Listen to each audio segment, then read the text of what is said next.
Mate, oh, I'm so sorry. I thought there was time. He's just pulled out. I don't have time to stop. Oh, come on, mate. It was a simple mistake. I don't know if I was going a bit slower. Please. I've got my boy in the back.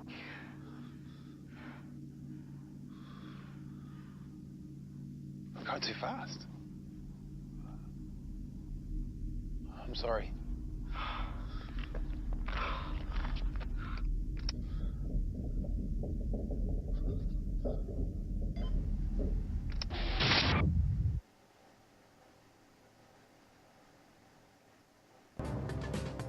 From your town, village, or tribe, connecting viewers around the world with news from the islands of the Pacific. Moana News with Ginny Hansel. Talofa lava and welcome to Moana News. Samoa's Office of the Attorney General is appealing against the judge's decision to overturn a guilty verdict passed on Jonathan Patrick Crichton. Mr. Dalton, who was mentally ill, was found dead head down in a drum of water at Takaata Prison on Boxing Day in 2012. The Attorney General, Aumua Minglangwai, says Mr. Crichton originally admitted killing Mr. Dalton, but later said that he was intimidated by the investigating police officer. 4 assessors were unanimous in their guilty verdict, but Justice Va'ai overruled them, saying the prosecution had not proven beyond reasonable doubt it was the accused who placed Mr. Dalton in the drum. Mr. Dalton's family is now suing the Samoan Ministries of Police and Health. The opposition Tautua Party in Samoa says it has been in touch with MPs breaking away from the ruling Human Rights Protection Party to discuss ways they can work together. It is understood 3 MPs have so far broken away from HRPP to form a new political party. The leader of the Tautua Party, Palusalue Fapo II, says the HRPP has been in power for a long time and it is difficult for any opposition to win against them. Fapo II says Tautua has been in touch with the breakaway MPs to discuss how they can support each other and in the future. He says that if a new party is being formed, it will help an opposition party win government in the next general election. He says they won't join together as one party, but could look at working together as a coalition party. Health officials in Samoa are on alert as Fiji is grappling with its worst outbreak of dengue fever in 16 years. Officials in Fiji said there have been nearly 3,000 confirmed cases and 3 people have died of the mosquito-borne virus since the outbreak began in November. A source at the Ministry of Health at Motootua says that the National Surveillance Team was advised last year to pursue the necessary processes for local prevention. The SPC has repeatedly publicly voiced its concerns about the unprecedented and increasing pressure that the whole Pacific Island region is currently suffering due to the mosquito-borne diseases. And Fiji-based ginger export company, Kaming Agro Processing, has acquired an ISO accreditation, which means that the food safety management system is of an international standard, ensuring that its products meet high food safety standards. Managing Director Kaming Ki says the accreditation is expected to increase the company's competitiveness in the global market. He says that having certification will give their current buyers and potential customers more confidence and increase marketing share and profits. Kaming Agro is supported by a project which aims to strengthen the export capacity of Pacific Island countries and territories in the primary industries of agriculture, forestry, aquaculture, and livestock. And coming up after the break, Samoan family seeks $5 million in compensation, and Vanuatu government remains in disarray. Stay with us. We'll be right back on Moana News. What are you doing this weekend? I'm putting up a retaining wall. Doing it yourself? No, I'm going to get some broken. Oh, come on, mate, do it yourself. She's a pretty big job. You'll be right. You reckon? We can knock it over in half a day. Yeah, get a couple mates around. Hey, Jonesy! Huh? Give us a hammer for job Saturday. Mate, you're dreaming. Aussies. No surprises there. DIY. It's in our DNA.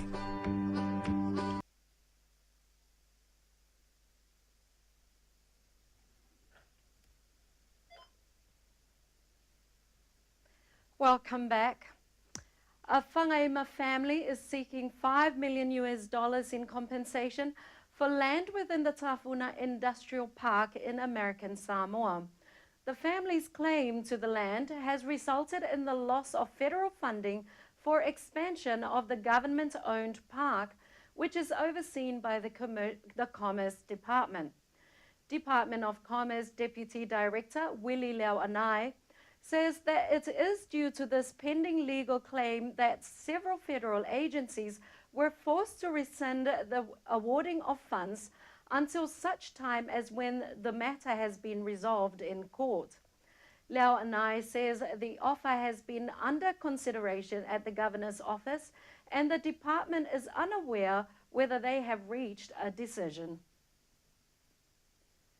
The Vanuatu Prime Minister, Moana says ministerial portfolios are on offer to opposition MPs who vote with the government to stop a motion of no confidence against him. A vote of no confidence in Mr. Kakis's has been postponed until Thursday after the 52-member parliament failed to reach a quorum. Mr. Kakis says he boycotted parliament along with 20 other MPs because he no longer commanded a majority government. He says he will spend the next 3 days negotiating with members of the opposition. Kakis says he does not know if he will face the motion on Thursday should he not succeed in obtaining the numbers needed to win over a no-confidence vote. The Telecommunications Commission in Solomon Islands says it is monitoring an international scam targeting mobile phone users in the area. The Commission says the hoax involves a text message designed to obtain confidential information such as bank account details. A spokesperson for the Commission, Wilson Lingvaka, is also warning that people could face costly international charges if they call the number provided. Lenguvaka says people who receive the hoax messages should report them to their mobile network operator. And Amnesty International in Australia says more violent incidents are inevitable at the Australian asylum seekers camp if the inmates are denied information about their claim for refugee status. A rising tide of anger among asylum seekers on Nauru over the lack of progress on their refugee claims has been given in an Australian government report as a key cause of the destructive riot at the camp in July last year. The report calls for managerial improvements, but has nothing to say about the failure to publicly declare any refugees 18 months after the camp opened. Amnesty's Pacific researcher, Kate Shoes, says the stress from this denial of critical information could be a trigger for more violence. And coming up on Moana Sports, a new player for the Fiji Sevens squad, And sports boosts Fijian economy. Stay with us. We'll be right back on MoanaNEWS.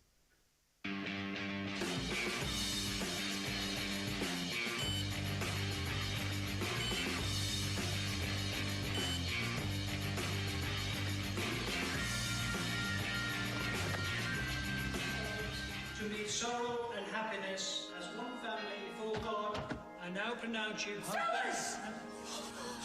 Oh, yes! You made it! Hey, check out the missus! MasterCard PayPass. Simply tap and go. MoanaNEWS with Ginny Hansel. Welcome back. Former Vodafone Fiji Sevens player and captain Mosi Vudago has joined the national training squad. Coach Ben Ryan says that they will analyze his fitness before making any decisions, and at the moment, Vudago is just training with other players. Vudago last played for Fiji in 2012 and featured in the Serevi select team in the Bailey's Coral Coast Sevens last November. The Fiji Sevens squad will be camping for 4 days this week at the Uprising Resort in Pacific Harbour. Sports contributes $53 million annually to the Fijian economy. Fiji's Prime Minister, Commodore Vorenke Bainimarama, says sports are one of the biggest income generators for Fiji. Commodore Bainimarama says there's no doubt about the respect and affection that Fijian players in all codes have carved out in the hearts of fans all over the world. Bainimarama says sports people also make a big contribution to the economy. He says that of the $360 million or so flowing into Fiji from overseas remittances, about 100 million of that comes from Fijian sports people. American Wentworth Military Academy and college representative Philip Bennett is in American Samoa for 2 weeks on a volleyball recruiting trip. Bennett says he has 10 scholarships open to some of the outstanding female student athletes on the island. He says some of the candidates appeared not only in the American Samoa All-Stars, but also in the Ash Sa'a volleyball competition. Bennett also visited 3 high schools, Fa'asao Marist, Votech, and Samoana, and he will be hosting a volleyball clinic this week in the Tafuna High School gymnasium. Coming up after the break, deportations to Ha'apai continues, and Fijians are no longer denied access to personal information. Stay with us. We'll be right back on MoanaNEWS. You can do anything in a Royal Wolf, from a pop-up shop to storing your gear, from a good night's sleep at the mine to chilling at the gig with a beer, from housing your collection to a portable office that's cool, from sipping on a latte to a home for all your tools. Our amazing space solutions stand up to any test. Hire or buy, whatever suits you best. You can do anything in a Royal Wolf. We make these ideas real. Call 0800 266 824 and we'll do you a deal. MoanaNEWS with Ginny Hansel. Welcome back. Immigration New Zealand must immediately stop deporting Tongan overstayers to the cyclone-ravaged islands of Ha'apai on humanitarian grounds, says Labour's Pacific Islands Affairs spokesperson Su'a Williams-Seal. Mr. Seal says it is inhumane for immigration authorities to deport a Tongan woman with a heart and thyroid condition whose doctor has said she is unfit to fly. He says Immigration New Zealand is putting her life at risk. The Tongan Advisory Council says the situation in the Ha'apai Islands following Cyclone Ian is bleak. Ha'apai Island residents are surviving on donations from the New Zealand Tongan community, which has sent over 10 container loads of food and water. People in Fiji will soon have access to confidential documents and information from administrative decision-making processes under a Freedom of Information Decree. Attorney General Ayaz Sayed Qayyum says people will be able to access information and documents when a decision is made by someone in authority. He says the information provision was included in the 1997 Constitution, but none of the previous governments had the political will to implement it. He says regulatory agencies such as the LTA and government ministries that had a high people impact or contact would be the first to be considered under the Information Decree. A Category 1 cyclone is expected to hit Fiji by Saturday and is expected to affect the country throughout the weekend. The Director of Meteorology, Alipate Wangaidelua, says an alert has been issued to all evacuation centers, asking them to be on standby should the need arise. Director of Disaster Management, Manasa Tangidakibau, says the advice at this stage is for people living in flood-prone areas to move to higher ground, and people should clear waterways and blocked drains. Tangi Dakibau says that at this stage, the Ministry of Education is allowing schools to remain open. He says the Health Ministry is working to curb any possible escalation of a new dengue fever outbreak due to floodwaters providing larger mosquito habitat areas. And in Tonga is set to celebrate the homecoming of its first Winter Olympian at the close of the Winter Olympics in Sochi. Making history, Bruno Banani finished 32nd in a field of 39 in the individual men's luge event.